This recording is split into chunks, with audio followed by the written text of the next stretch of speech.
Handwerk muss man können. Ja, das ist so wie im Spitzensport. Genau, das ist nur die Vorbereitung für den Fasan, weil das Gericht, das kann man nur...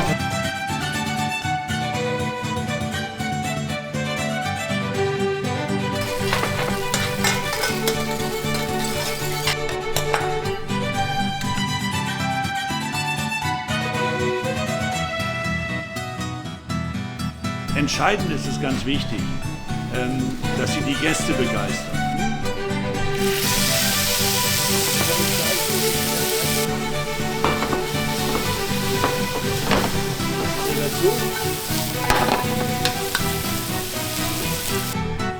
Man kann das auch so machen, dass wir dann halt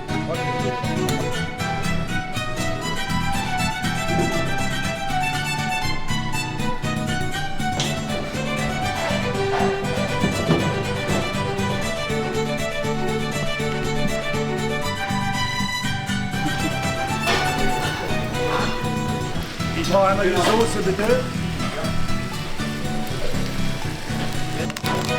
Körper quasi.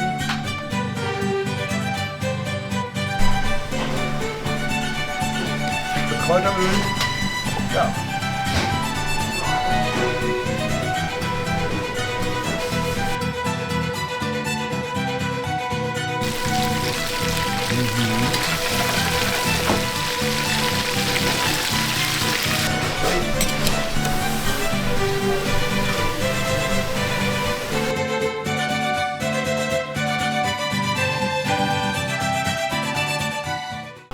Das wären die Äpfel für den Fasan.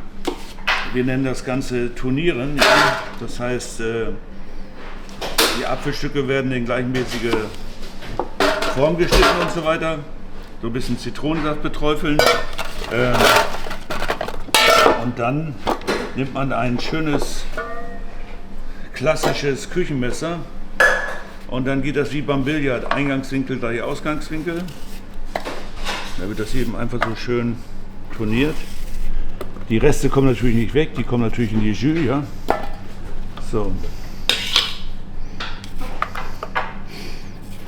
Ja, das machst du mit der Dings, das kannst du doch gleich machen, Tobias, ne? Ja, genau, als Visaplas. Ja. Und dann kann man das zusammen.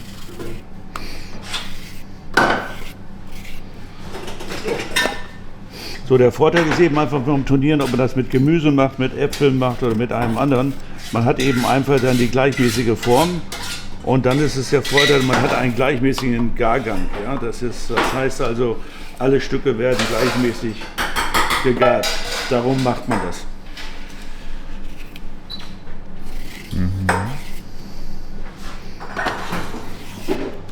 Wenn man mal so ein paar hundert von gemacht hat, dann kann man das oder man lässt die Finger davon. So, wir machen das einfach so, dass wir nur ein bisschen mit Zitronensaft beträufeln. Ganz früher hat man das in Zitronenwasser gelegt, aber wenn ich das im Wasser lege, habe ich ja das Problem, dass die wasserlöslichen Vitamine gleich weg sind und das Produkt eigentlich verwässert wird. Und darum ist der modernere Ansatz einfach, so wie ich das hier mache, dass man die eben einfach nur ein bisschen mit Zitronensaft beträufelt. Ja, so sieht das Ganze aus. Ja. So, die werden ja noch glasiert, das zeigen wir da ja auch noch mal. So, die Fasanenbrust haben wir schon, das Kraut haben wir sowieso da. Ja, Philipp, du holst dann schon mal, wie viele Gänse machst du denn heute? 100 oder 200? Da brauchen wir nicht mehr ins Fitnessstudio. Also, wie viel sind üblich normalerweise? Also Bitte? am Tag wie viel? Nein, am Tag, das ist jetzt heute die Lieferung. Wir sollten eigentlich 100 kriegen, haben jetzt aber nur 25 bekommen, weil die werden für uns extrem ausselektiert. Das heißt nicht nur die Größe, sondern beim Schlachten, weil die ja trocken gerupft werden, müssen die dementsprechend mit den Messerschnitten sitzen. Und wenn die dann die Brust eingeritzt ist oder so, gehen sie auseinander. Und das ist eben einfach unser Qualitätsmerkmal. Ja, das Schöne daran ist ja, in der Küche braucht man eine unheimlich gute Logistik und das meiste beim guten Kochen spielt sich eigentlich im Kopf ab. Das heißt, das Handwerk muss man können. Ja, das ist so wie im Spitzensport. Und dann haben wir natürlich noch Live-Cooking, weil wir kochen hier noch live. Das heißt, wir machen hier keine Bürokratisierung der Küche, sondern hier wird noch richtig Live-Action gemacht. Ja? Ja. So, mein kleiner Trick, um die Äpfel gleichmäßig zu glasieren, greifen wir zu einem kleinen Trick. Da haben wir hier etwas Bratöl, ja.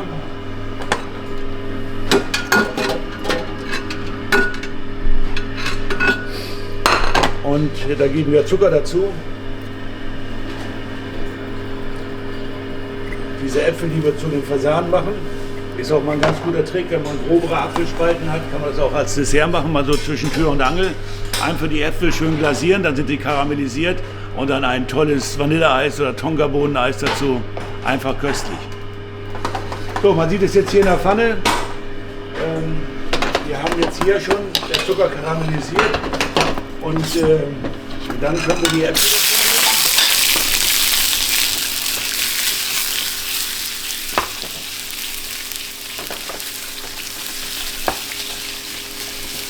Und wie man sieht, bekommen wir jetzt eine schöne, gleichmäßige Karamellschicht. Da muss man mit der Temperatur so ein bisschen spielen, jetzt nicht mehr so heiß. Ja, wir wollen ja nicht, dass es zu viel Karamell wird, sondern dass sie eben einfach garen und schön glasiert sind.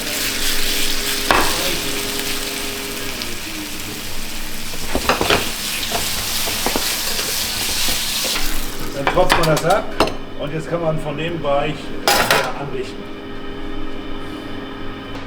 Dann haben wir hier schon unsere Speckstreifen vorbereitet und die karamellisierten Walnüsse, die Jus.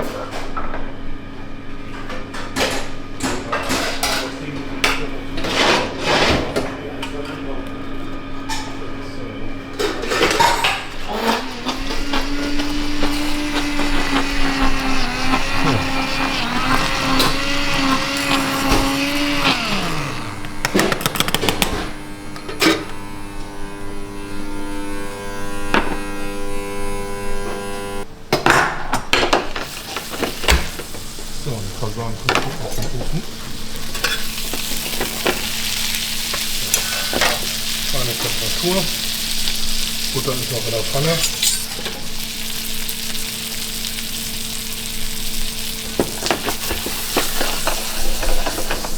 Wunderbar.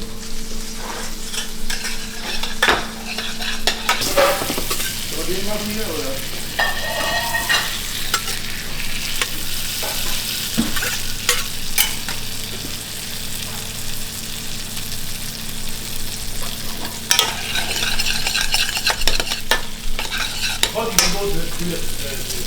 Passiert nichts.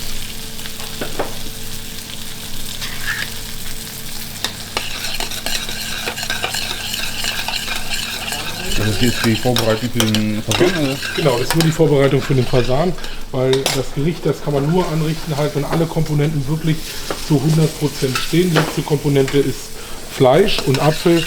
Nicht? Also hier drin sieht man ja ein Pass, das man sich schon aufgebaut hat. Dazu sind abgezogene Trauben sind dahingestellt, der Speck ist da, die karamellisierten Walnüsse, die Jus und die Soße. Und der letzte Handgriff ist dann einfach die Soße on top. Jawohl. So. Wunderbar.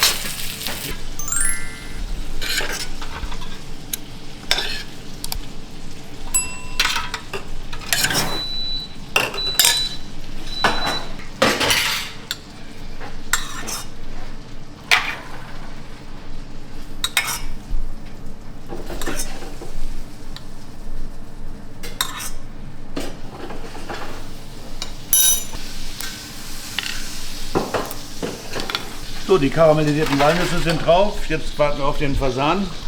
Und wie lange braucht der Fasan? Also, Der braucht jetzt 4-5 Minuten insgesamt mit Finish. 2-3 Minuten im Ofen, je nach Brusthöhe. Und das sind natürlich jetzt Fasanbrüste. Ein Fasan im Ganzen braucht eine Dreiviertelstunde. Ja? Okay. So, jetzt kann man den auch noch mal hier von der Seite so schön drehen. So, dann haben wir unsere Speckstreifen. Ja, eigentlich ist es ein Klassiker, den wir immer wieder beleben, wo man einfach sagt, das ist der Fasan-Winzerin-Art, das heißt mit glasierten Äpfeln und Weintrauben, karamellisierten Nüssen. So, voila. Ja. Ja, sieht doch wieder köstlich aus, ne? Ist doch eine schöne Winzerin gewesen. Ja.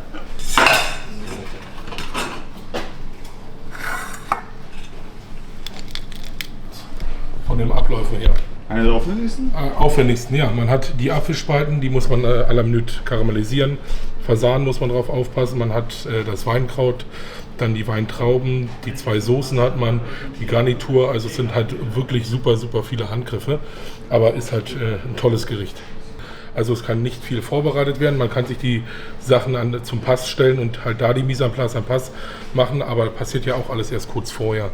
Und da fehlen, also dazu kommen halt die Gargrade von dem Apfel, von dem Fasan. Weinkraut darf nicht zu lange gekocht werden, das ist ja unser Signature, dass man einfach kurz kocht und da einfach die Frische davon erhält. Bei Enten ist es genauso, das geht mittlerweile alles in Vergessenheit. Normalerweise wird ein Geflügel dressiert, das heißt, es wird zurechtgeschnitten. Wir machen Folgendes: Normalerweise sticht man das hier ab im Gelenk. Wir machen das aber so, weil wir die Soße kochen. Normalerweise macht man das hier. Der Flügel ist nachher nach 3 Stunden sowieso nicht mehr zu gebrauchen. Den schneiden wir dann hier mit einer Schere ab und machen daraus praktisch die Soße. Mal als erstes das Fett hinten raus, den Flohm. Den können wir noch weiter benutzen für Gänsefett. Und daraus können wir Gänseschmalz herstellen oder als zum Konfieren benutzen. Also schmeißen wir nicht weg, das werden wir dann sammeln wir und dann lassen wir es aus quasi. Sondern als nächstes werden wir, wie der Chef gesagt hat, die Flügel abmachen. Wir schneiden hier kurz an und dann holen wir es ab. Auch zur Seite, wie der Chef gesagt hat, da kochen wir unsere Soße raus.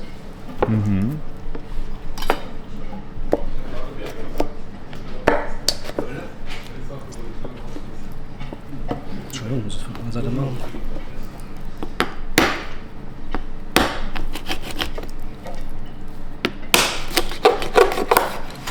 So.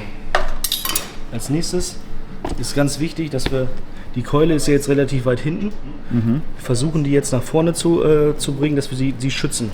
Dass sie unter der Brust liegt, dass sie ein bisschen geschützt ist beim Garprozess. Dadurch brechen wir hier unten den Knorpel raus, also den Knochen raus. Und dann schieben wir die Keulen nach vorne und stülpen das Fett quasi von der Brust hier über die Keulen, dass wir hinterher einen schönen Schutzfilm über der Keule haben, dass es ein bisschen geschützt ist, wenn der im Ofen ist.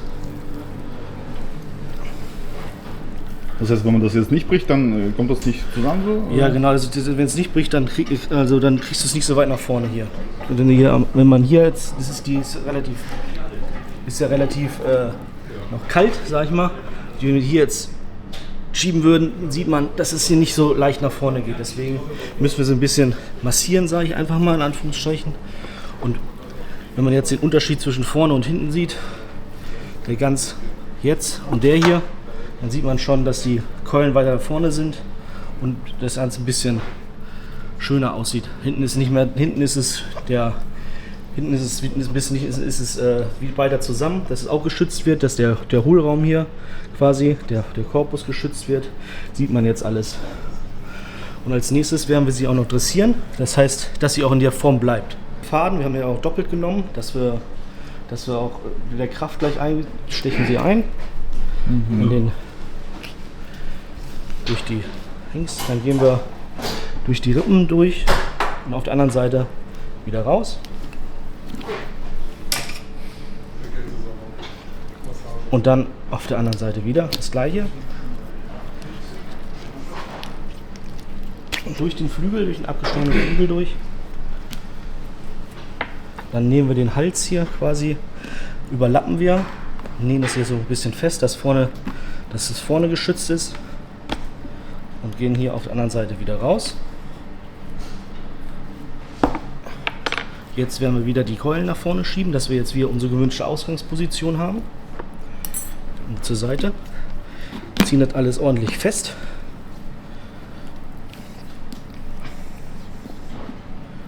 Und dann fixieren wir.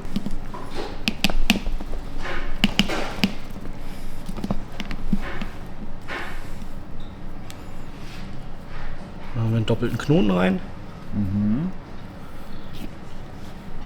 Schneiden das dann ab.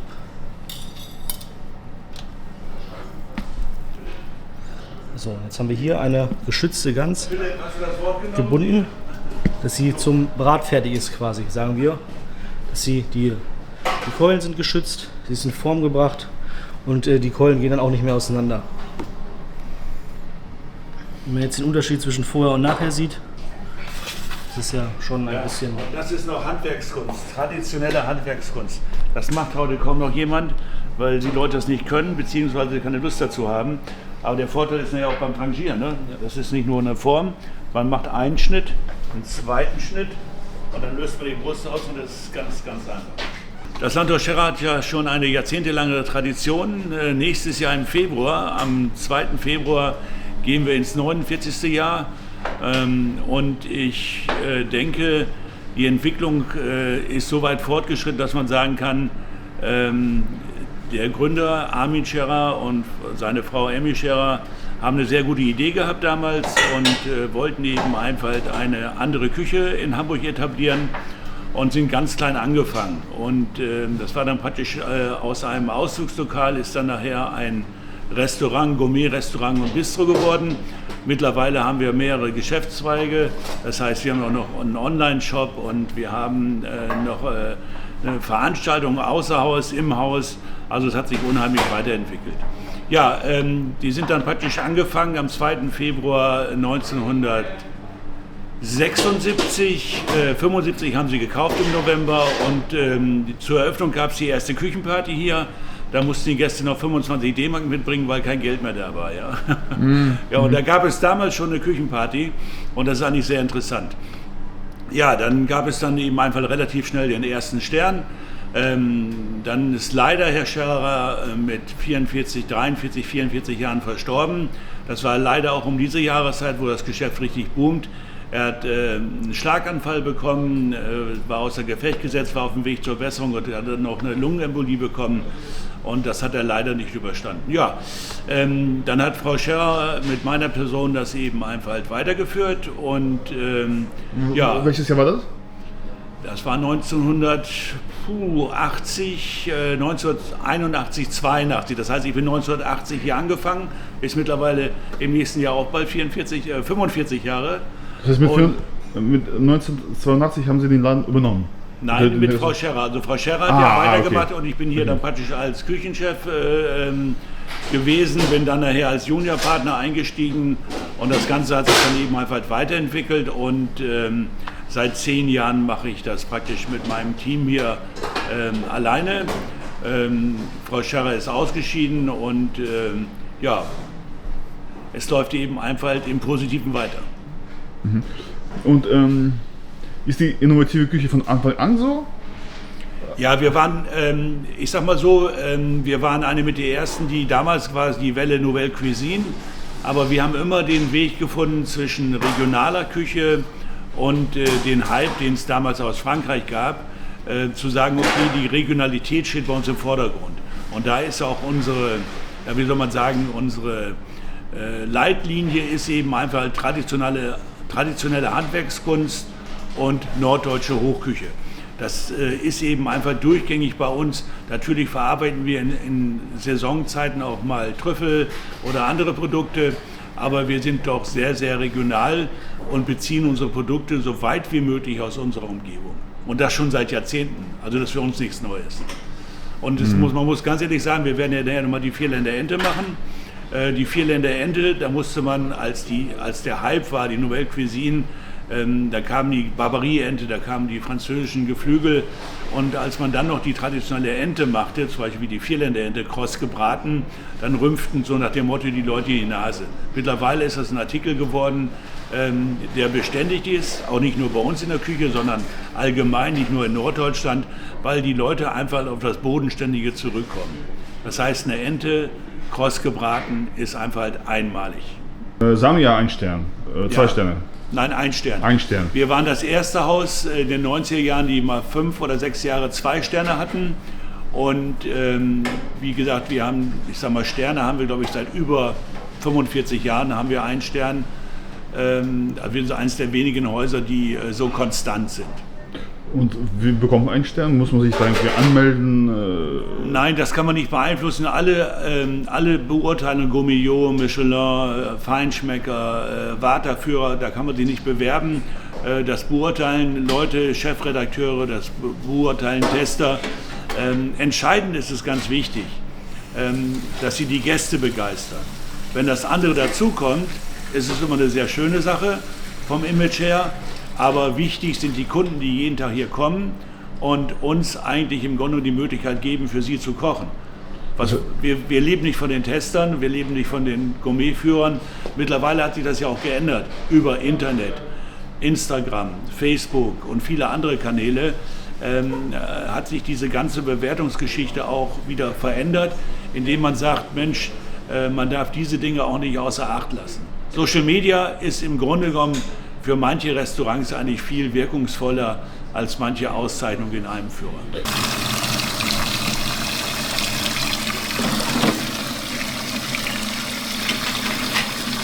Nicht, dass wir gleich weg sind. Nee, das steht nicht weg. Nur ein bisschen.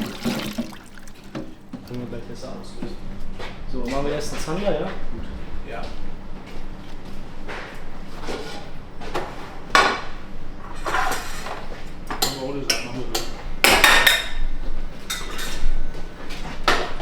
Dem Antrag kann der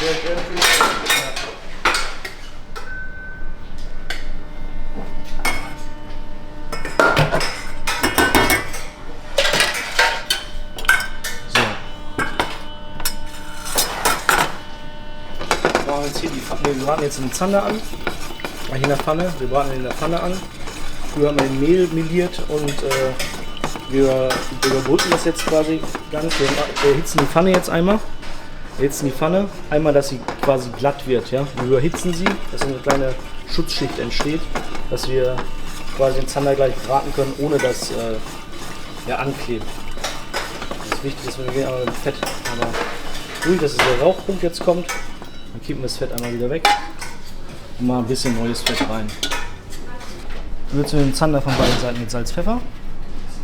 Wir geben ihn vorsichtig in die Pfanne. Wir gehen runter auf eine kleine Temperatur und lassen ihn langsam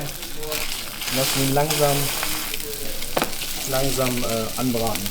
Bis quasi die Haut knusprig wird. Drücken ihn ein bisschen runter, weil er hat eine gute Spannung in sich drin quasi. Wir lassen ihn langsam braten. Und das meine ich mit der Seite. Jetzt kommt an die Seite und wenn er jetzt an die Seite gekommen wäre, dann wäre er hier in der angepackt. Gucken wir quasi, ist er schon angebraten. Und jetzt kann er ganz leicht, langsam, ohne dass ich viel machen muss, hier quasi die Haut braten. In der Zwischenzeit machen wir schon mal die Soße und den Grünkohl heiß. Wir haben den Grünkohl. Ja. Ja. Wir haben den Grünkohl nicht klassisch quasi verkocht mit Wurst und Kassler oder so und lassen ihn 2-3 Stunden kochen. Sondern wir blanchieren ihn nur ganz kurz, dass wir quasi die grüne Farbe quasi haben und dann hacken wir ihn klein. Ja? Siehst du jetzt, es ist noch grün und nicht so grau wie so ein Graukohl, sage ich jetzt mal in Anführungsstrichen. Dann geben wir noch eine Soße dazu aus ganz normale Weißwein Sahnesoße mit Fisch. Die geben wir dazu und dann haben wir hier noch eingelegte Senfkörner, auch noch warm.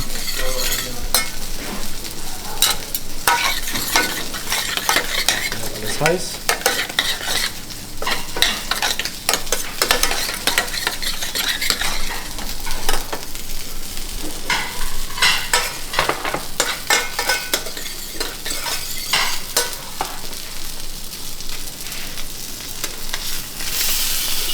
Dann gucken wir nach unserem Zander.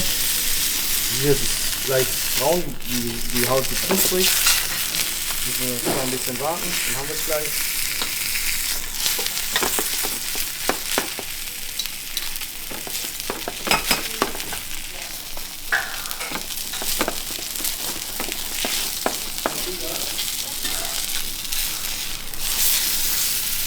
Schön knusprige Haut.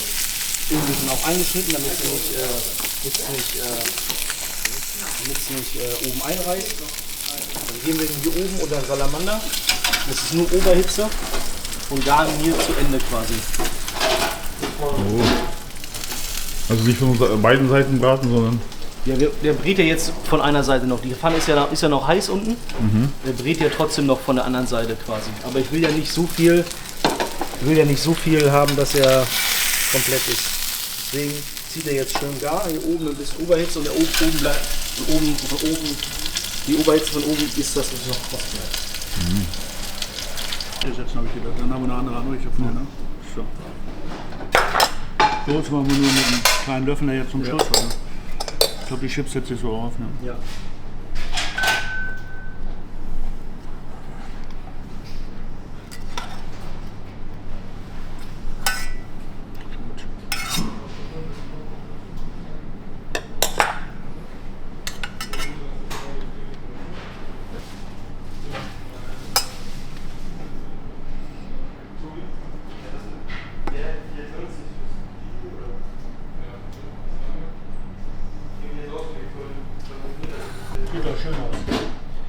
Und durch die Senfvinaigrette und durch den Senfkaviar kriegt das so ein bisschen pikante Note.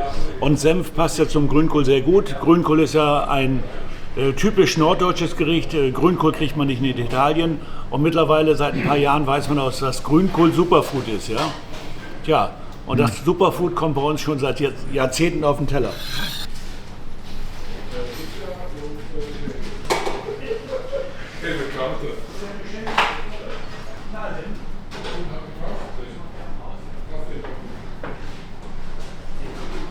So, wir haben gleich noch einen Hummersalat. Für den Hummersalat haben wir den Hummer gekocht. Wir machen die Scheren ab. Scheren und Gelenke ab. Den Schwanz ab. Hier sieht man noch Korei. Körper quasi. Daraus kochen wir noch Suppe. Dann ist hier Korei drin. Den nehmen wir raus. Dann können wir noch Soßen mitbinden. Oder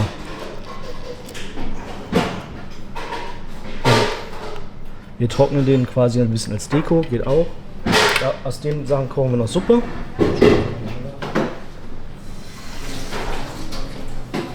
Dann machen wir die Gelenke ab.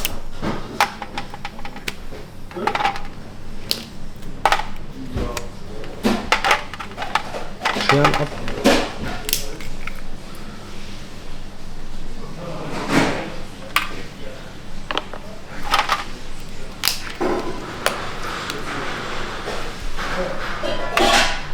Dann knacken wir die Scheren auf, mit der stumpfen Seite vom Messer einmal anknacken, einmal rausholen.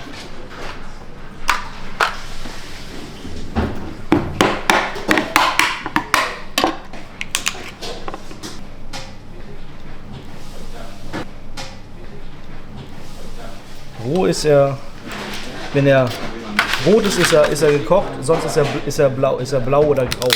Je nachdem. Der graue kanadische sind eher gräulich und europäische Bretonen sind eher bläulich. Nehmen die Gelenke raus. Andere Seite auch.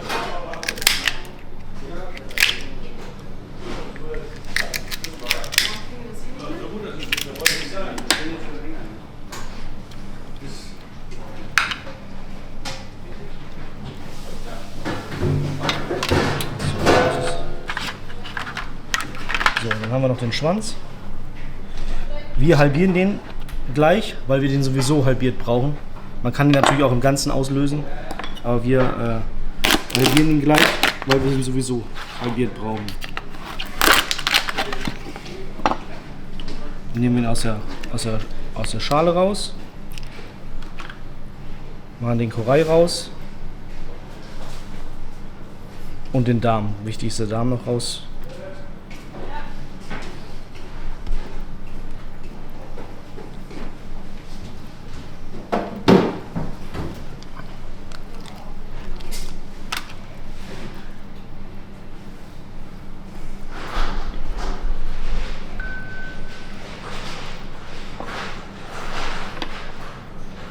müssen wir noch hinsetzen.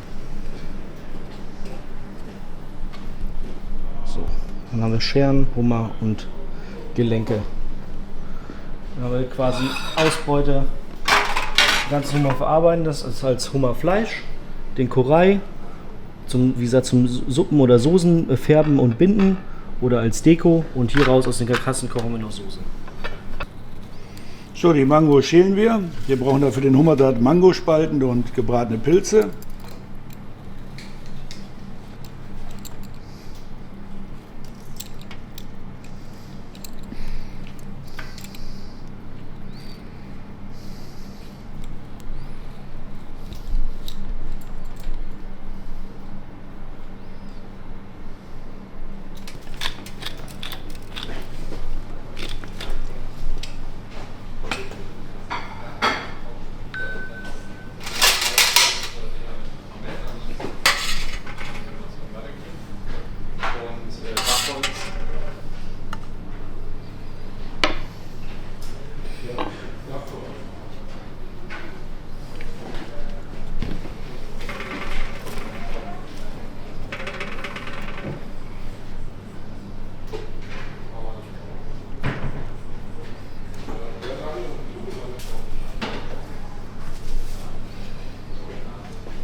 So, wir brauchen für den Hummersalat das Salatbouquet mit dem Mango. Da machen wir den Hummer gleich lauwarm. Der ist ja noch lauwarm.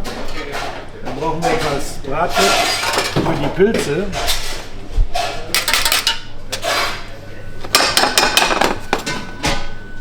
Unser Hummersalat mit den gebratenen Pilzen und Mango und Salatbouquet mit einer Vinaigrette ist einfach ein Highlight. Das darf von der Karte gar nicht mehr runter.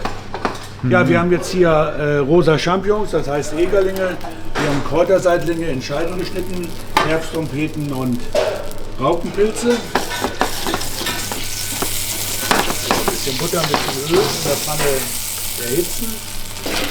Die Pilze hineingeben.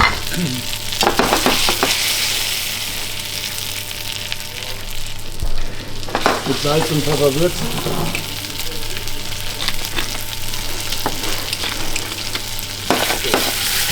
Wir braten erst die grober geschnittenen Pilze, damit die schon ein bisschen vorgaren und Farbe bekommen.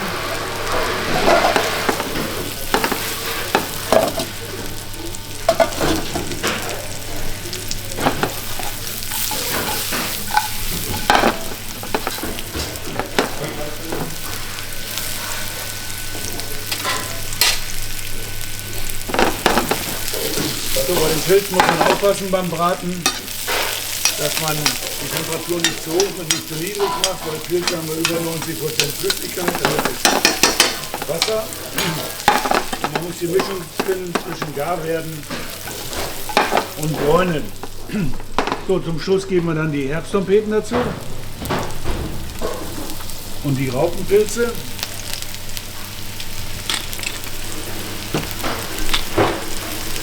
Wenn die Pilze dann gar sind, kommt zum Schluss die Schalottenwürfel dazu.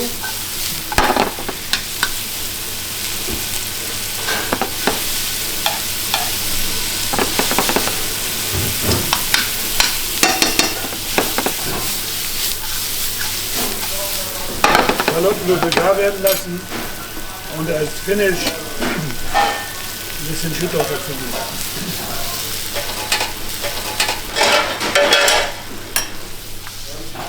So, jetzt können wir die Sachen auf dem Teller anrichten.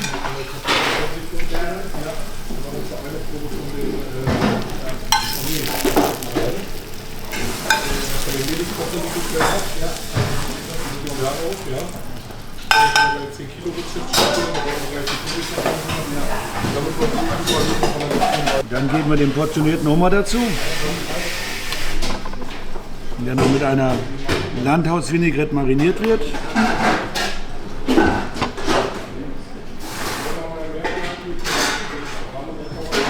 Und das Ganze kommt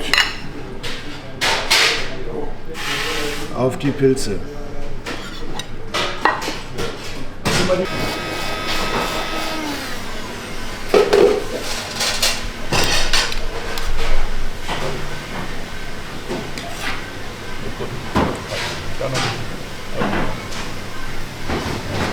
So, die geschäumte Hummervinaigrette,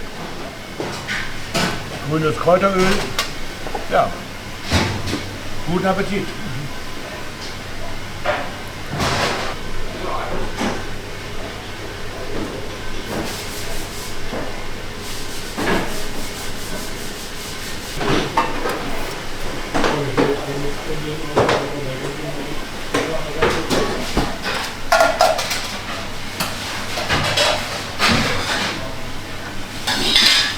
Hier der Stapel mit Kisten.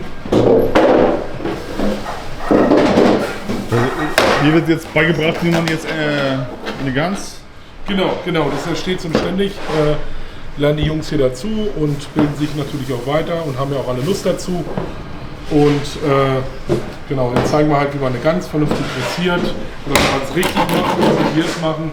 Und genau, die machen es jetzt zum zweiten Mal und dafür läuft es auch schon ganz gut. Der Chef macht noch geschnetzeltes. Ich würze nur das Nudelwasser. Ich würze nur das Nudelwasser an.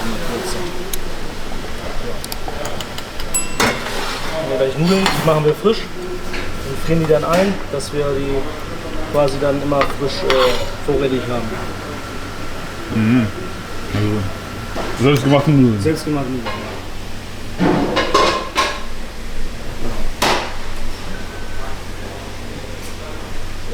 Mhm.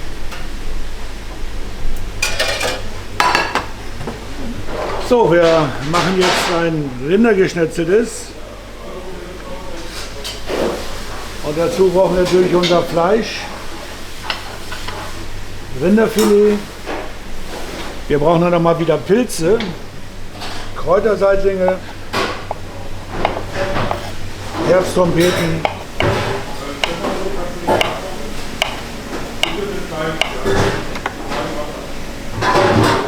Also man kann sagen, die Küche ist sehr international. Oder? Ja, wir machen natürlich auch ein paar Gerichte international, will ich nicht sagen. Wir haben jetzt die Kräuterseitlinge, die kommen hier aus unserer Region, auch die Rigalinge. Die Pilze kommen über Frankreich, die Herbsttrompeten. Und ich würde sagen, die Regionalität ist bei uns bei über 80%. Und wir haben natürlich auch Gerichte dabei, wo wir sagen, es soll auch Leute ansprechen, die jetzt, ich sag mal, nicht so speziell, ich sag mal, geschmacklich geschult sind und dann einen Kompromiss finden, wo man sagt, man kann die Gerichte so kochen, die sehr geschmackvoll sind und was ich einfach wichtig finde, nicht nur die Regionalität behalten, sondern ja, die Intensität der einzelnen Produkte nach vorne bringen. Wir haben die Pilze geschnitten. Jetzt haben wir das Fleisch, das ist schon, das Rinderfilet ist da. Dann würzen wir den Teller. Der Vorteil ist, jetzt, wenn ich das Fleisch auflege, ist das Ganze schon mal von einer Seite gewürzt.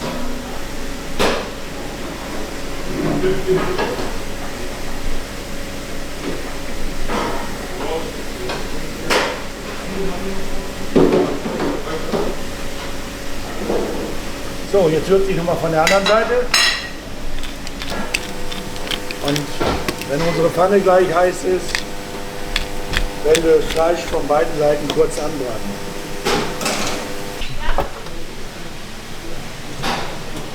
Ja, sehr schön. Ja, das ist so unser Bade-Demeter-Brot, was wir rausgeben mit Olivenöl und Gänseschmalz zurzeit. Das sind 3 Sorten und diese Brotsorten kaufen wir von der Firma Bade dazu, weil wir selber die ganzen Zutaten gar nicht so schnell bekommen würden, beziehungsweise ist es einfach eine spezielle Arbeit, die der Bäcker Bade vielleicht besser macht als wir. Ja, die Frage war natürlich ganz klar, ist das norddeutsche Hochküche oder ist das internationale Küche? Wir gehen davon aus und wir sagen einfach, die Mutter aller Küchen ist die italienische Küche. Die pure Küche, die reine Küche, da kommt die französische Küche dazu. Das ist dann in der Eleganz mit den Soßen. Und wir machen natürlich die norddeutsche Hochküche, wo wir unsere Produkte zum großen Teil nehmen, die wir dann veredeln und in eine gewisse Eleganz bringen. Das heißt, den Grünkohl kochen wir nicht plump mit viel Fett und so weiter und lassen ihn grau werden, sondern wir kochen ihn einfach, dass er auch noch eine Farbe hat und dass man den Grünkohlgeschmack auch hat. Wir kochen zum Beispiel auch ein Graupenrisotto. Ja, das sind Graupen, das ist ein deutsches Gerstengemüse, was sehr schmackhaft ist. Natürlich gibt es auch Graupen in Italien, es gibt auch Graupen in Frankreich. Genauso das mit den Linsen. Wir kochen auch Linsengerichte, nur wir nehmen eben einfach halt diese Linsengerichte, um die mit Fisch zu kombinieren, mit Zander, mit Kabeljau oder Steinbutt. Und das Graupenrisotto machen wir auch, ich sag mal, mit gedämpften Miesmuscheln. Das ist natürlich selbstverständlich, das passt eben auch gut zusammen. So, wir machen jetzt hier zum Beispiel, eigentlich normalerweise wollte ich ein Rehgeschnetzeltes machen, wir haben aber Rehgeschnetzeltes, heißt von den Abschnitten vom Filet, von den feinen Stücken, die Reststücke verarbeiten wir weiter für die Nachhaltigkeit. Ich demonstriere das jetzt mit Rinderfilet, man kann auch anstatt Reh, kann man Rind nehmen, man kann Kalb nehmen, das ist überhaupt kein Problem. Das Prinzip ist eben einfach fast immer das Gleiche. Vorhin hatten wir schon gezeigt, das muss ich natürlich die Stunden vorher würzen, weil das Salz dann eben einfach den Fleischsaft rausziehen würde. Aber für eine elegante Küche ist es einfach so, ich würze den Teller, mache das Fleisch drauf, würze es nochmal und jetzt kann man sehen, ich kann das eben einfach gleich in die Pfanne schieben. Ich habe es gleichmäßig von der Seite zum Anbrennen. Das ist eben einfach der Vorteil und dass Sie eben einfach auch fachliches können. Ich kann natürlich das Fleisch einfach reinwerfen und durchrühren, das wäre kein Problem. Aber so habe ich die Seiten schon mal angebraten, brauche nur einmal schwenken, noch ein bisschen korrigieren und habe dann gleichzeitig alle Seiten, auch wenn es dünne Stücke sind, schön gebraten. Was Sie mal verbieten muss, das Fleisch sollte auf einer hohen Temperatur angebraten werden, es soll nicht kochen. Kochen heißt, wenn es jetzt Fleischsaft ziehen würde, kann es auch zäh werden. So, ich schwenke das noch einmal durch. Dann drücken wir das ab. So. Das überschüssige Bratfett tropft weg. Jetzt nehme ich etwas Butter in die gleiche Pfanne, gebe dann praktisch die Pilze dazu.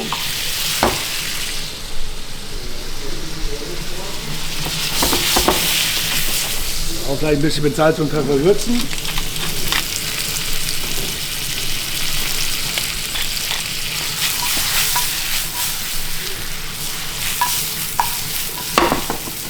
So, wie gesagt, erst die großen Pilze anbraten. Und dann die kleinen. Und dann die kleinen, ja.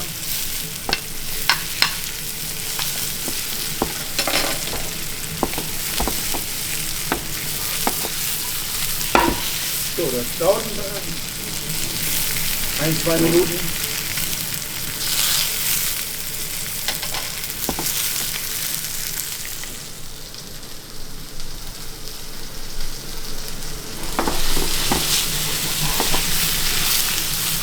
So, dann kommen die Herzpometen dazu. Auch mal wieder müssen wir ein bisschen nachwürzen.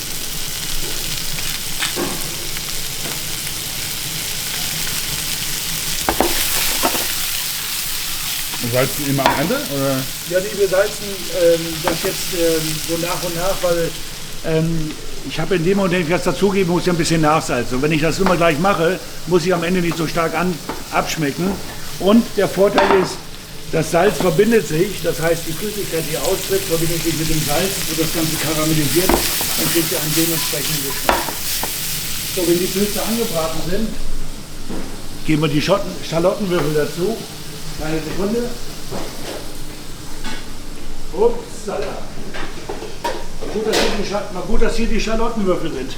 Normalerweise stehen die auf dem Posten. Gut, die Schalottenwürfel dazugeben. Dann die Schalotten auch wieder gar werden lassen.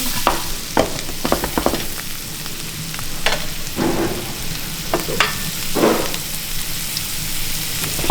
Wenn die Schalotten gar sind, das Ganze mit Cognac ablösen.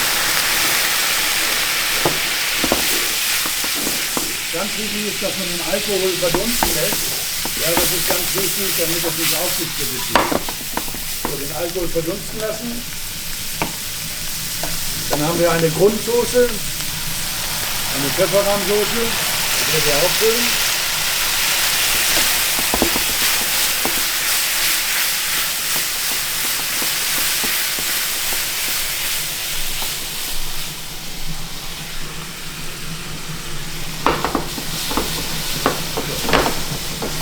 Wenn wir die richtige Konsistenz haben, geben wir den Chips dazu.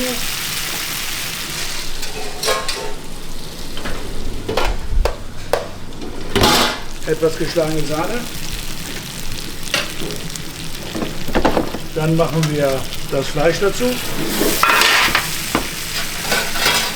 schon können wir unser Gericht anrichten. Das sieht doch schon mal sehr köstlich aus. So, wichtig ist, nicht mehr kochen lassen. So, jetzt können wir schon zum Anrichten.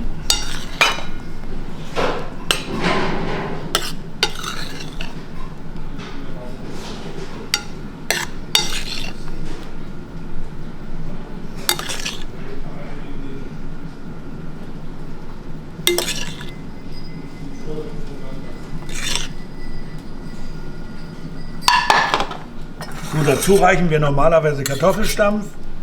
Man kann das auch so machen. Das sind noch ein paar getrocknete Tomaten zum Aromatisieren.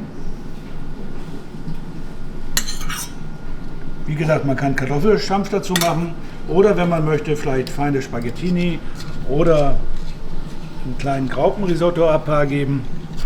Und so sieht das Ganze dann aus, wenn es fertig ist.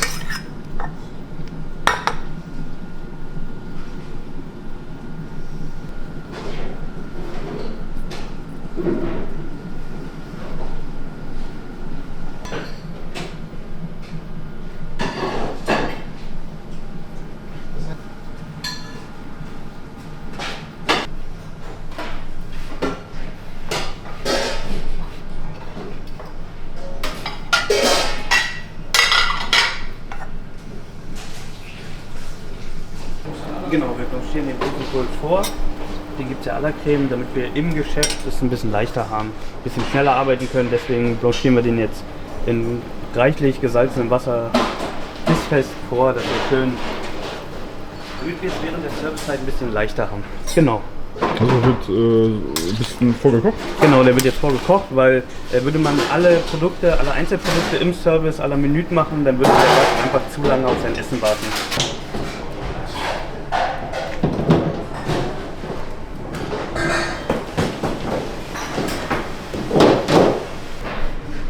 Ist jetzt die Gans für Menü? Nein, die Gans ist jetzt ja für Menü. Gänse gibt es bei uns ab 2 Personen, also normalerweise für 4 Personen. Eine Gans für 4 Personen. Die Ente gibt es auch im Menü. Nur die Gänse sind jetzt in Vorbereitung. Das heißt, sie sind vor 3 Tagen geschlachtet.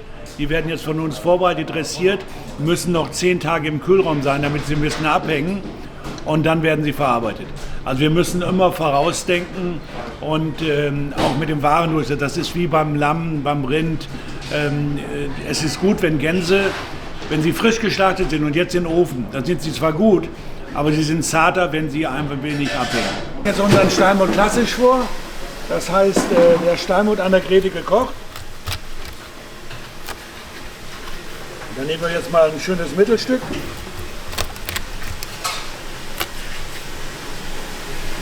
Das Wichtige daran ist, bei den Steinbutt klassisch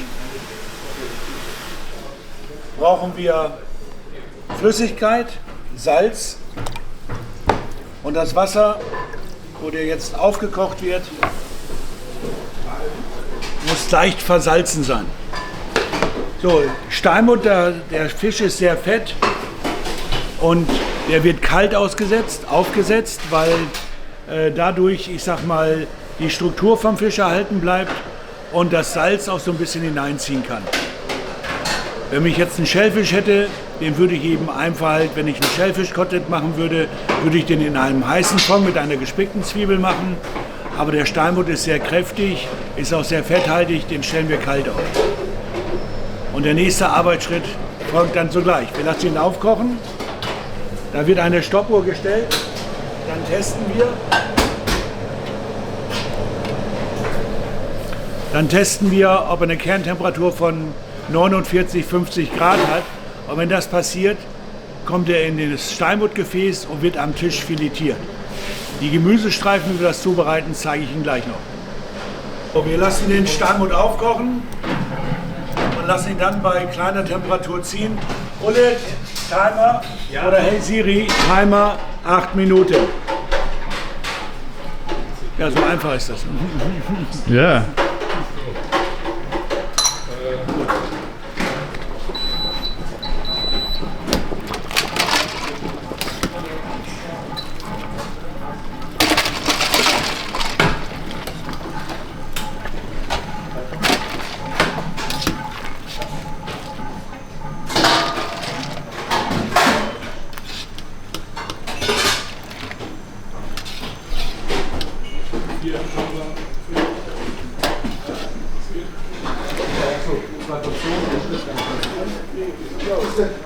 Vorweg 2 Fischstunden. Ja. So.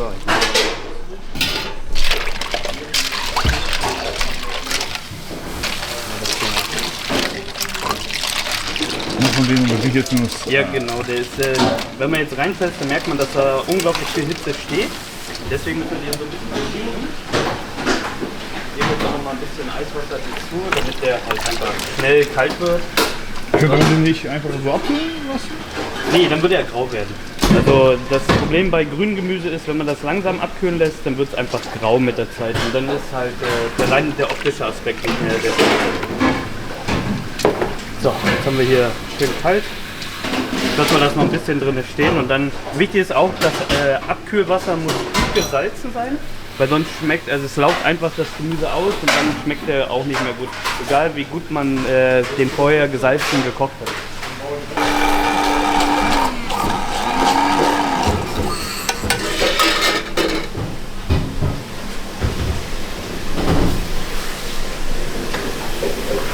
Die Butter brauchen wir jetzt zum Steinbutt. Dazu gibt es dann auch geriebenen Meerrettich und Gemüsestreifen.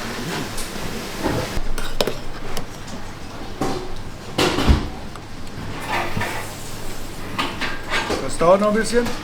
34, wir brauchen 49. Und so haben wir dann nochmal eine Kontrolle, welche Temperatur der Fisch hat.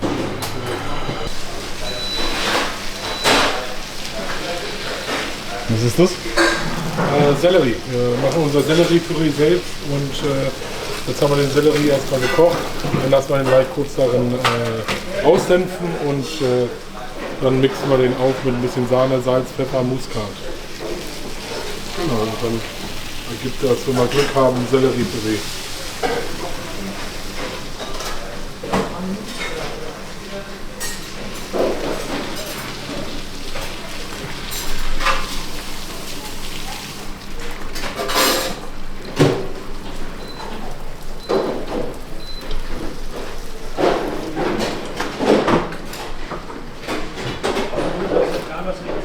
So, 8 Minuten.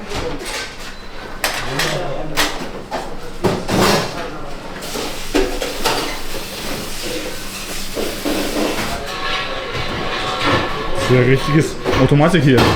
Ja, wir sind genau Hightech. Wir sind gut ausgestattet. Also das ist wirklich so, ja.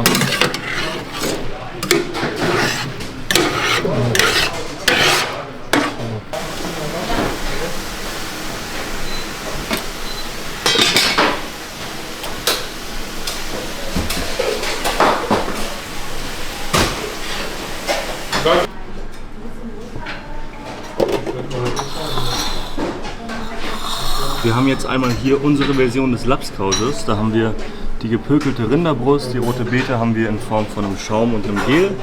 Das ist die Gurke, Ei und Kartoffel. Guten Appetit, das ist unser Appetizer.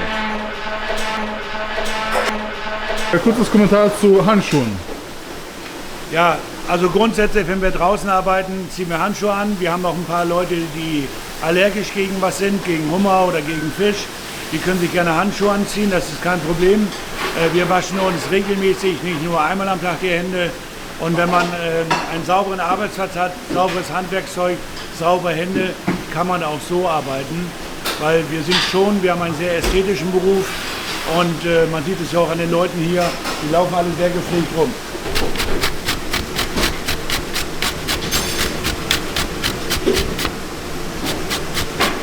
Das ist der geriebene Meerrettich. Dann haben wir noch mal einen Meerrettich-Schaum, das heißt der Spuma. Und dann kommt noch zerlassene Butter dazu. Ja, und dann ist unsere Steinbuttbeilage fast fertig. Nimmst du mal runter die Gemüseschälchen.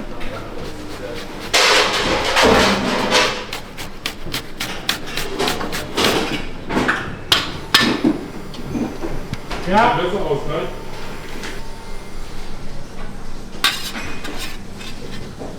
Und dann noch einen Teller rausstellen, Ole. Danke.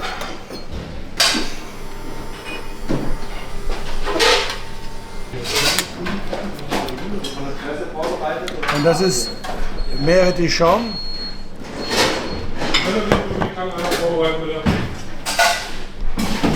Und das ist unsere Steinbuttbeilage, das kommt dazu.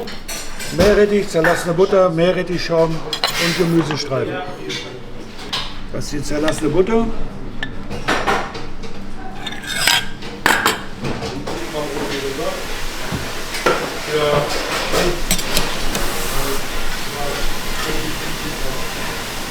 Oh, der Fisch ist fertig.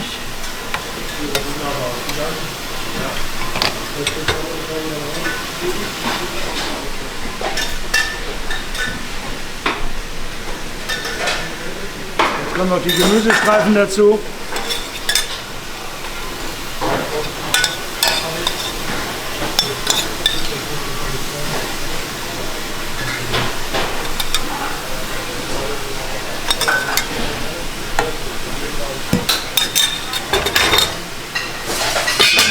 Service bitte, der Steinbutt ist fertig.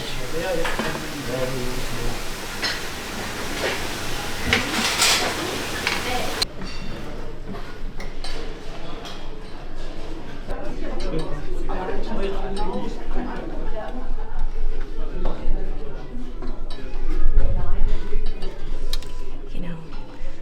So, ich habe dabei für Sie ein klassisches Steinbutt.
Dann wir haben dabei einmal den Fisch und Meerrettich,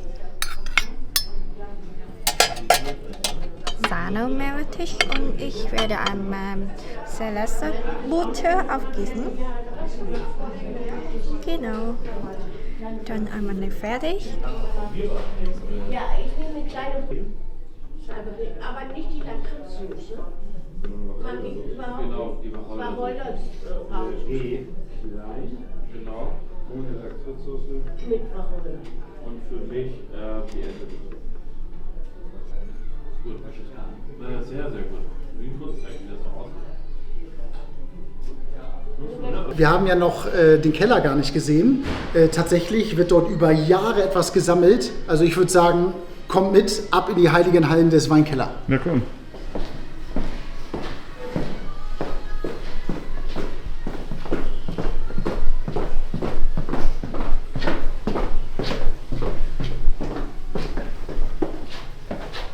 Hier unten kann man echt ganz schön sehen, der Mix zwischen Tradition und Moderne. Ja, hier sieht man es am Ambiente. Schau mal hier, eine alte Bleiverglasung. Wo gibt es das handwerklich noch? Ja, die haben wir natürlich beleuchtet. Und auf der anderen Seite haben wir uns gesagt, pass auf, in den schönen Weinkeller hier, den möchte man ja öffnen, dass man hineingucken kann. Und haben hier schöne Sitzgelegenheiten. Selber sieht man ja aus dem Fass rausgeschnitten. Ne? Das ist alles in Handarbeit hier. Bisschen moderne Polster mit aufgemacht. So können die Gäste, jeder kann hier ein bisschen sitzen, kann hier eine kleine Begrüßung machen, kann hier den Abend ausklingen lassen. Naja, und natürlich können wir auch zusammen in den Weinkeller gehen. Das ist hier vorne. Guten Tag. Ja, moin. Flo, ich würde mal sagen, unser Sohn hier, ich würde mal sagen, der kennt sich hier viel besser aus. Der Moin. erzählt mal ein bisschen was hier. Ja, gerne. Immer gern. So, also, hier sind wir in unserem schönen Weinkeller. Ja, sind viele Positionen hier, so an die 600, 700, denke ich. Genau, sortiert nach Spanien, Deutschland, Frankreich, Italien. Hier hinten können Sie mitkommen, wenn Sie möchten. Wie viel Grad sind hier? Hier sind so 18, ne? 18 Grad, ja. 17,5, 18 Grad. Hier wird es dann gleich ein bisschen kühler. Dann kommen wir dann in den Weißweinkeller, ne? Also hier sind so um und bei 8, 8,5 Grad. Das ist eine gute Reifetemperatur für die Weine, ne? Weil, wie Sie sehen, haben wir sehr viele Weine, die auch reifen dürfen und Zeit bekommen dürfen. Und gerade so die großen Gewächse, umso reifer sie werden, umso teurer werden sie. Dann kommt es auf das Prestige-Jahrgang an, ist ja ganz klar. Ne? Top-Jahrgänge sind sowieso immer teurer als die, die nicht so hoch bewertet sind. Dann haben wir zum Beispiel in Deutschland die großen Gewächse, sowas, was wir hier haben. Neustadt Vogelsang von Herrn Christmann, ne? Ist deklariert als großes Gewächs. Die können 10, 15 Jahre reifen. Haben wir aber nicht auf der Karte, dass die so unbedingt teurer werden. Ne? Also das ist immer ein gutes Preislevel, weil wir wollen es ja auch irgendwann verkaufen. Ne? Und den Gästen, die es wirklich schätzen, reiferen Riesling zu trinken, dass wir denen so ein kleines Goodie geben, aber genau. Dass die das wertschätzen, dass sie hier auch mal 5, 6, 7, 8 Jahre reifen Riesling trinken können, ne? Zu einem fairen Preis. Genau. Ja. Da kann man sagen, man hat in Sachen Weißwein noch reifere Sachen. Ne? Das ist eine Wiener Tondonia aus 2004, das ist eine Gran Reserva, das ist ein ganz, ganz großes Schätzchen, sag ich mal. Davon bekomme ich dann auch nur 2 Flaschen im Jahr. Hier ist auch wärmer. Hier ist ein Ticken wärmer. Nicht viel, aber es ist ein anderes Klima hier. Es ist ein wunderbares Mikroklima hier, was halt unsere Sammelleidenschaft, die älteren Bordeaux-Weine halt unterstützt, gut zu reifen. Ne? Und alles, was in diesem Keller mal gekauft worden ist, was hier über Jahrzehnte reift, ist alles perfekt. Also wir haben selten mal Weine, die Fehler bekommen. Ne? Wir haben sehr viele ältere Weine hier liegen, sind alle aus dem Bordeaux in diesem Keller. Ne? Zum Beispiel haben wir hier 1991er Chateau Lafite. Ne? Zum Beispiel, die Weine bewegt man auch nicht so gerne. Ne? Also die werden ab und an mal angedreht. Und wenn die jetzt aufgemacht werden, dann bleiben die so hier stehen? Genau, dann bringe ich sie nach oben, stelle sie hin, öffne sie, warte ein paar Minütchen, bis das Depot halt nach unten gesunken ist. Dann öffne ich den Wein und dann probiere ich ihn, ob er in Ordnung ist. Und gegebenenfalls dekantieren wir ihn dann. Das kommt dann auf den Wein selbst drauf an. Das ist so bei den 50er-Jahrgängen, 70er-Jahrgängen, 60er-Jahrgängen dekantiere ich nicht so gerne, weil er dann zu viel Sauerstoff zieht und zu schnell, ich sag mal, einen zu schnellen Schock bekommt durch den Sauerstoff. Ne? Und das tut dem Wein meist nicht gut. Deshalb ist das immer eine punktuelle Entscheidung nach dem Probieren, nach dem Geruch am Korken, ob man den Wein dann dekantiert. Ne? Jüngere Weine, zum Beispiel hier biologisch angebaute Weine vom Chateau Pfeifers, biologisch angebaut, kommt aus dem Zentral-Bordeaux, aus der Côte de Bourg, aus 2020. Sowas dekantiert man dann auf jeden Fall, weil da muss ordentlich Sauerstoff ran, ne? Damit der schnell genießbar ist. Ne? Ja, genau. Was haben wir hier noch Schönes? Liegt noch so eine etwas größere Flasche, davon haben wir natürlich auch ein paar. Ein 75er Mouton Rothschild. Ne? Wie gesagt, es reift hier alles seit den Jahren, wo es gekauft worden ist. Es ist nichts nachgekauft. Ne? 1975. Genau, ja. 1975. Muss man vorsichtiger sein als. Das heißt, wenn man die große aufmacht, dann muss man die auch. Ja, genau. Also wie gesagt, es sind Großflaschen, die macht man nicht auf und macht sie wieder zu oder mit dem Cora-Weinsystem, dass man da reingeht mit einer Nadel und irgendwelches Gas da reinpumpt, finde ich, ist bei solchen Weinen hier in dem Keller nicht angebracht.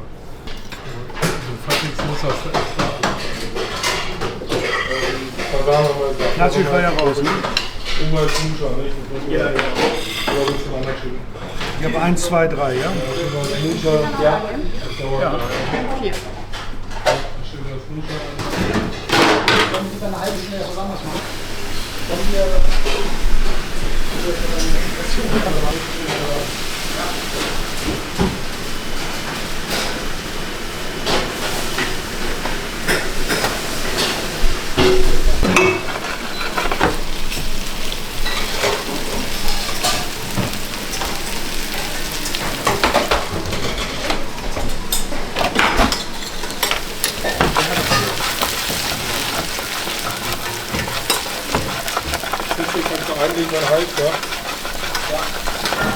Und Wiener Schnitzel ist tatsächlich ein geschützter Begriff und das muss dann Kalbsfleisch sein.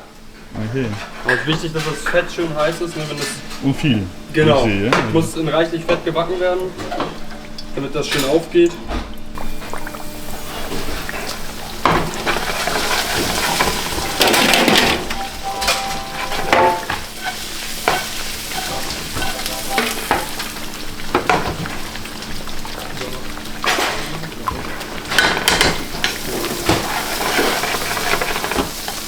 Man schon, wie sich hier die Panade anfängt zu heben.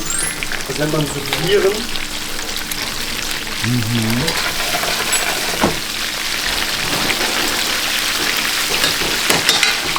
Also das ist quasi nicht gebraten, das ist trotzdem gebraten? Gebacken. Im Fett gebacken.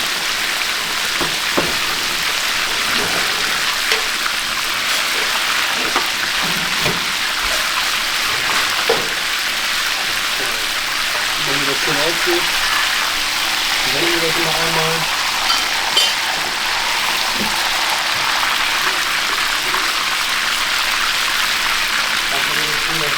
Ja.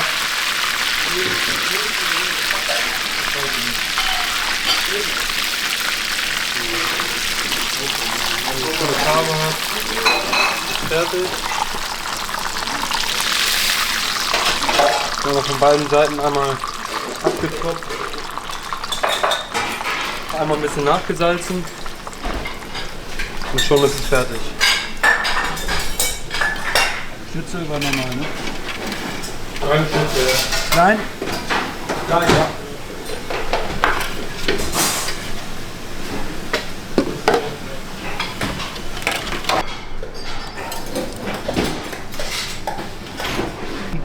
Den Braten habe ich hier auf dem Brett immer nachgesalzen.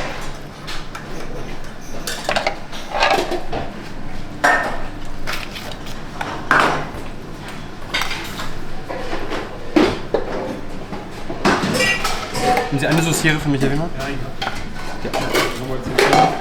Ja. Was haben wir jetzt hier im Bild? Was haben wir jetzt hier im Bild? Hier haben wir einmal das geschmorte Schaufelstück mit Rosenkohl, Allercreme, Kartoffelstampf und einer Pfefferrahmsoße.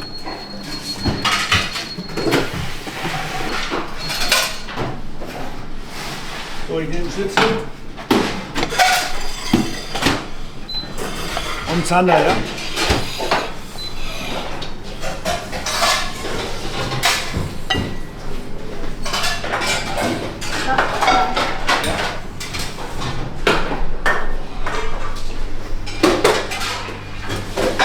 Eine Digestivempfehlung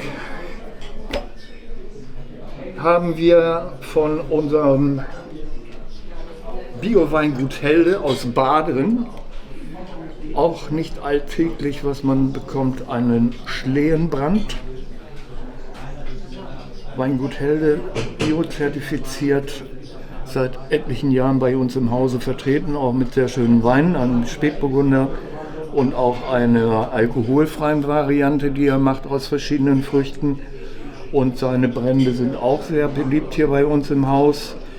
Und was wir noch anbieten können, vom Bodensee wäre eine Williamsbirne, ein Destillat von Familie Renn vom Burgunderhof in Hagenau. Die Destillate werden nach Vollendung noch 3 Jahre im dementsprechenden Fass gelagert. Das sind spezielle Fässer auf die jeweiligen Früchte zugeschnitten, um das Aroma der jeweiligen Destillate noch einmal zu unterstreichen und hervorzuheben. Hier sind wir jetzt nun mal an einem schön eingedeckten Tisch. Ja, das heißt das Thema Tisch, Deko, Ambiente und Tischkultur. Ich denke, das ist auch ein ganz wichtiger Punkt, den man schön beibehalten sollte. Denn wenn man so hochwertige Speisen und Getränke genießt, ich finde, dann ist es auch tatsächlich wichtig, dass man weiß, Mensch, ich starte aus mit dem Besteck. Ne? Was nehme ich gerne, wann nutze ich ein Fischmesser und so weiter. Und ich denke, das kann man auch sehr, sehr schön hier in diesem Hause transportieren. Was ich denke, was ein ganz wichtiger Punkt ist, das gesamte Restaurant ist ja tatsächlich als Michelin-Sterne-Restaurant ausgezeichnet. Aber nicht nur das, sondern on top gibt es tatsächlich einen grünen Stern. Ja, der steht also für die Nachhaltigkeit, dass im Gesamtunternehmen entsprechend die Nachhaltigkeit unterstützt wird. Ja, und das fängt natürlich an im Bereich der Küche. Ja, da sind ja auch viele Dinge gesehen worden, dass man bestimmte Produkte weiterarbeitet, die Wertschöpfungskette richtig schön ausnutzt. Habt ihr ja beim Thema Soßen, Fonds, ne, beim Thema Filet, ne, wo man das Mittelstück natürlich im Gesamten brät. Man hat entsprechend die Enden für das Geschnetzelte und die Parüren entsprechend für Fonds und Soßen. Ja, das ist natürlich ein Themenbereich. Geht aber auch tatsächlich über den Servicebereich, über wiederverwendbare Stoffservietten, über eine Tischdekoration, die im eigenen Ambiente entsprechend lebt und sich weiterentwickelt. Also auch total tolle Geschichte. Und so ist es, dass wir im Scherrer, im gesamten Team tatsächlich an dieser Thematik regelmäßig arbeiten. Ja, und das, was wir seit Jahren machen, wir unterstützen natürlich gemeinnützige Unternehmen. Und ein Spannendes davon, ich habe dir das mal hier mit hingestellt, ist tatsächlich etwas, unsere ÖWA, das ist die Kurzform für Ökologische Wissensakademie, die stellt tatsächlich unter dem Label Streuobstwunder eigene Apfelsäfte her. Ja, das heißt, wir können ernsthaft, so wie bei anderen Produkten mit der Biogans, der fehlende Ente, ganz genau sagen, von welchem Lieferanten es ist. Haben wir jetzt sogar unseren eigenen Apfelsaft. Und das macht es natürlich echt spannend, wenn du Dinge erschaffst, wie in dem Fall hier. Das ist total selten, dass die Goldparmäne, davon gibt es 160 Flaschen weltweit. Ja, das bedeutet also, es ist etwas ganz Seltenes. Das sind 2 Bäume, die geerntet wurden, die in mühevoller Kleinarbeit tatsächlich auf die Flasche gebracht wurden. Und das ist aber etwas, was das Landhaus Scherrer auch unterstützt, sodass man weiß, okay, man weiß, wo kommen Produkte her, man weiß, wie geht man um mit Bodenregenerierungsprojekten. Ja, ist ja schon ein schwieriges Wort, das Ganze. Und genau solche Dinge werden hier im Haus immer weiter vorangetrieben. Das finde ich ist sehr, sehr wichtig und deswegen freuen wir uns doppelt, dass nicht nur die hohe Qualität in Form des Sterns hier als Auszeichnung führt, sondern tatsächlich auch der grüne Stern für Nachhaltigkeit.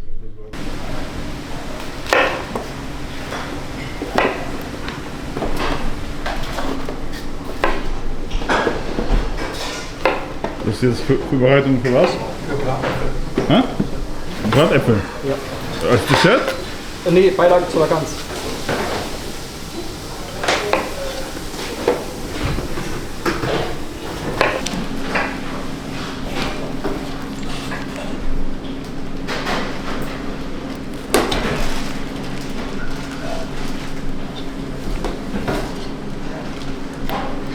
Fast nicht daneben rein.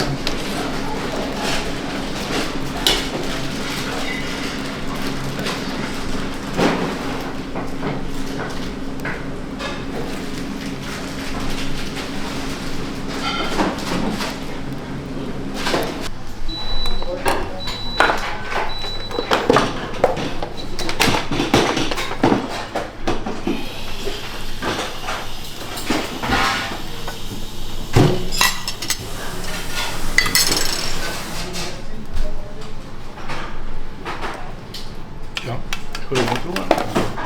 Nee.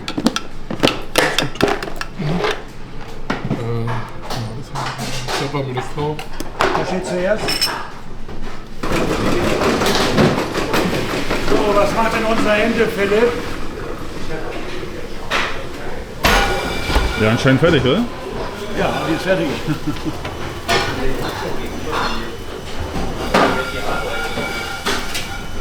So. Die andere Ente braucht noch 10 Minuten.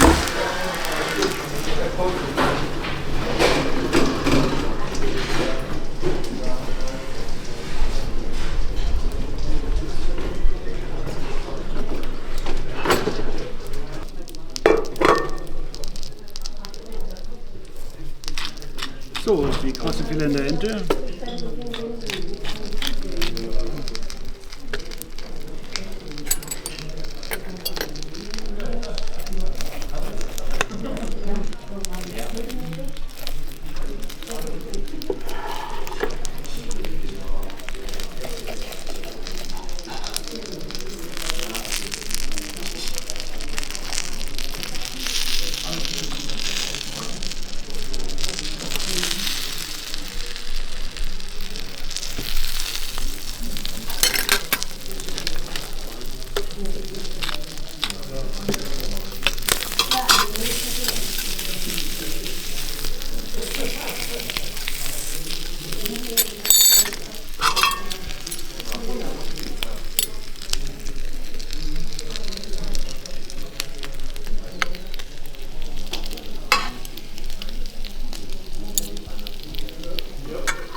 Ja, um die 80 Minuten, 75, 80 Minuten. Das kommt darauf an, wie schwer die sind und wie viel Fett sie haben. Das Fett muss komplett ausgebraten sein. Dann ist die Haut kross und das Fleisch zart. Und das Gute an den Vierländerenten ist Folgendes. Das geht eben einfach um die Rasse. Das heißt, sie sind eben einfach weichfleischig und fett. Das Fett wird rausgebraten. Und beim Rupfen, die werden noch trocken gerupft. Das heißt, die Epidermisschicht der Haut geht nicht kaputt. Und darum ist sie so wunderbar kross.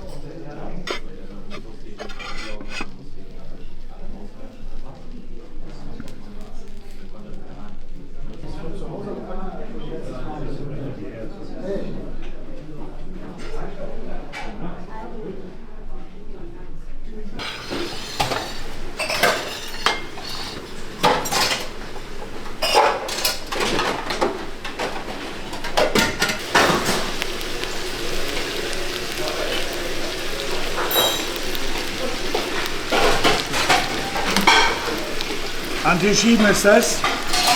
Ich brauche einmal die Soße, bitte.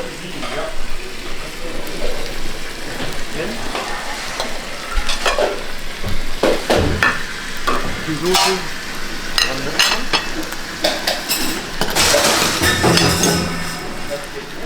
Teller haben wir.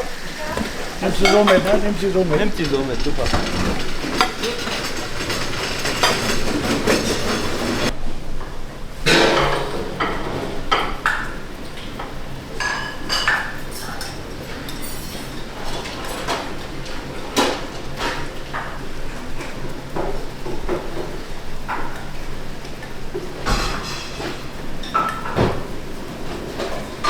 Kiste holen. Ja.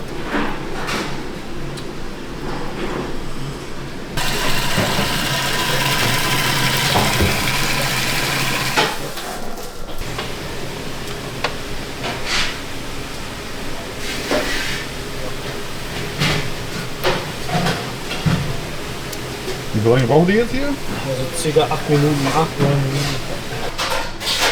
Ja, machen.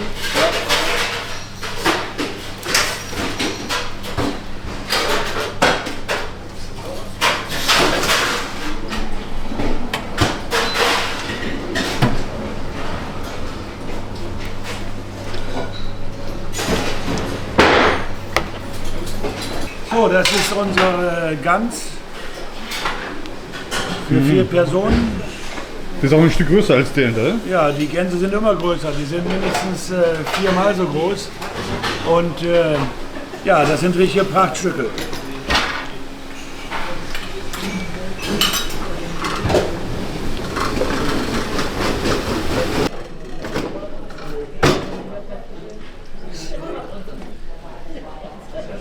Ja, ist eigentlich besonders spannend hier, das à la carte Geschäft. Da hast du ja auch in der Küche, habt ihr es ja eben alles gesehen, ne? Die Speisen, die Finesse, norddeutsche Hochküche.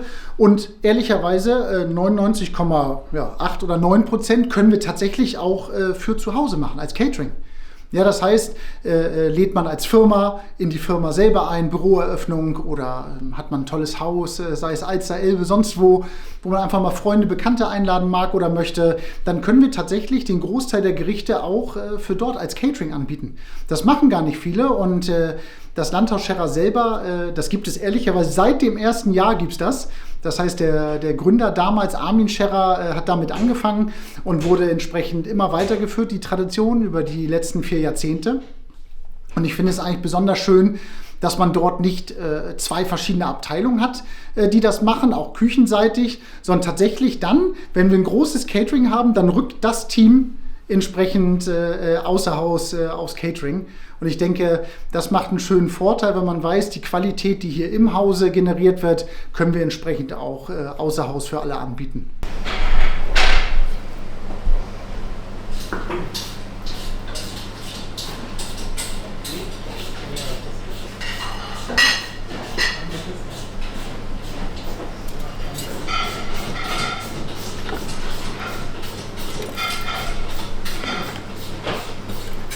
So, das war der gebeizte Lachs, das ist der geräucherte Lachs, der ist auf den Punkt geräuchert.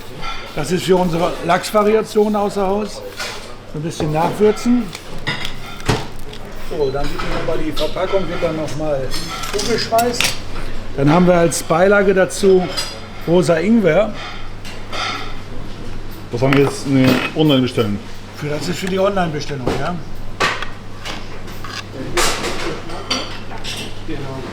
Creme fraiche.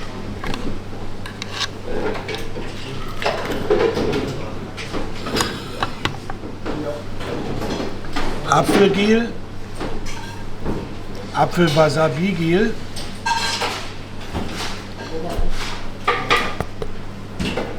Ingwergel.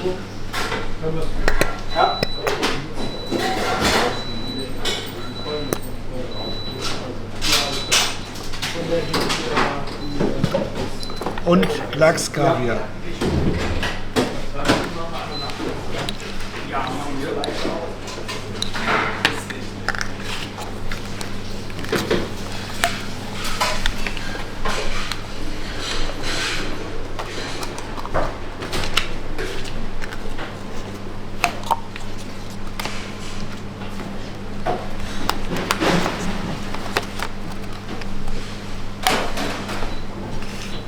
Wir brauchen erstmal die Vorspeise. Wir brauchen die Lachsvariation. Hervorragend. Guck nochmal, ob alles drin ist. Ja, der geräucherte Lachs und der gebeizte Lachs. Kaviar, Ingwer, Wasabi-Gel. Super. Dann als nächstes im Hauptgericht gibt es die Ente Chefsempfehlung mit Rosenkohl. Schmorapfel. Ja. Rotkohl. Ja. Cranberries. Ja. Doppelt Soße. Kann ich auch verstehen. Ist ja auch gar köstlich. Orangen-Pfeffersoße. Die viel in der Ente nicht vergessen. Und zum Dessert gibt es die Quarkknödel. Ja. Und das Eis. Eis kommt und Pralinen müssen noch bereitgestellt sein. Ja, das sind die Pralinen hier. Zimtsterne, ui, Lakritz, Safran, Ingwer, Karamell, Donnerwetter und Himbeer. So, die stellen wir mal mit rein. Genau, dann gibt es dazu das Eis. Ah, sehr gut. Eis? Eis. Ja, das sind extra gefroren und das geben den Leuten auch anders mit, ja. Also die Eislocken werden ausgestochen. Wir sagen den Gästen auch Bescheid, wenn sie Eis bestellen, dass wir so eine kleine Kühlbox mitgeben. Also das ist dann für das ganz Individuelle, ja.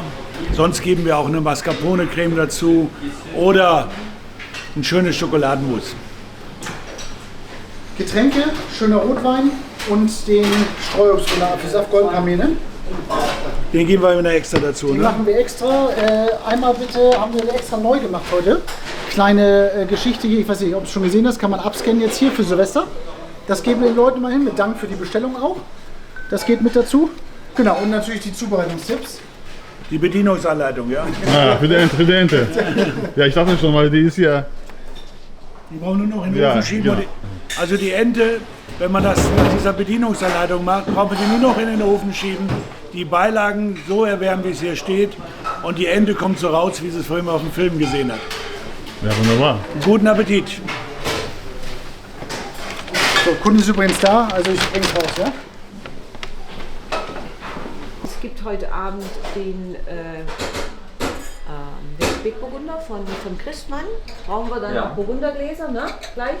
Ja, Genau, ansonsten haben wir sonst noch irgendwas? Hatten die Reden abgesprochen, müssen wir mit der Küche noch was klären? Genau, wollte ich die Gastgeberin nochmal vor Ort drauf ansprechen. Das hatte sie ja vorab nicht angegeben. Na, sie hatte ja gesagt, vielleicht wird sie auch überrascht. Da können die Gäste ja dann auch, sage ich mal, zu mir kommen. Das muss die Gastgeberin ja nicht unbedingt wissen. Das ist immer gut, das immer ist ein guter gut. Trick. Ja, genau, richtig. Ja. Aber das ist immer ganz wichtig vom Ablauf her. Ansonsten nochmal, man merkt ja manchmal in der Familie, fragen, Mensch, ist irgendwo eine Rede geplant? Das ist immer ganz wichtig, nochmal vom Ablauf Ja, für den Tag. Das da können wir ja bin aber ich vor dran. Ort besprechen. Ja.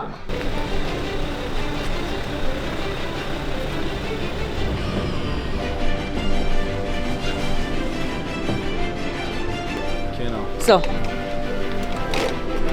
So, die Speisen von der Küche sind ja schon verladen. Großartig. Dann gucken wir mal auf die Packliste. Ja, ich habe hier noch draufstehen, wir brauchen genau. Okay. Hast du alles Achso, schon da? ich gehe weg, aber hier hat er seine Kochsachen, ne? Ja, großartig. Die nehmen wir dann gerne auch noch mit. Genau, ein bisschen Mise en place für die Küche. Ja. Ist ja heute nur ein kleines Catering, da brauchen wir nicht so viel. Ich nehme das mal mit. Koch hat hier gerade noch die Ware. So, das packen wir hier drauf. Perfekt.